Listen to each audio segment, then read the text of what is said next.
नमस्ते, आप देख रहे हैं एशिया न्यूज इंडिया। मैं हूं आरती। आइए रुक करते हैं बिहार की राजनीति की ओर। बिहार विधानसभा में तेजस्वी यादव की आरजेडी का दबदबा कायम। गोपालगंज जीतने के बाद भी बीजेपी दूसरे नंबर पर। बिहार में 2 सीटों पर हुए उपचुनाव के बाद डिप्टी सीएम तेजस्वी यादव की पार्टी आरजेडी का विधानसभा में दबदबा कायम है।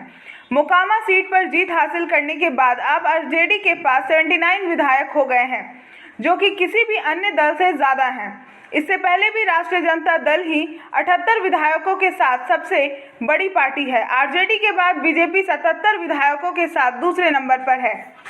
मोकामा और गोपालगंज उपचुनाव के पहले आरजेडी के पास 78 तो बीजेपी के 76 विधायक थे। दोनों दलों के बीच विधायकों की संख्या का अंतर 2 था। अगर बीजेपी दोनों सीटों पर चुनाव जीत जाती तो उसके विधायकों की संख्या आरजेडी के बराबर हो जाती और दोनों पार्टियां सदस्यों की संख्या में बड़ी पार्टियां हो जाती। हाल ही में हुए उपचुनाव में दोनों पार्टियों को एक एक सीट मिली।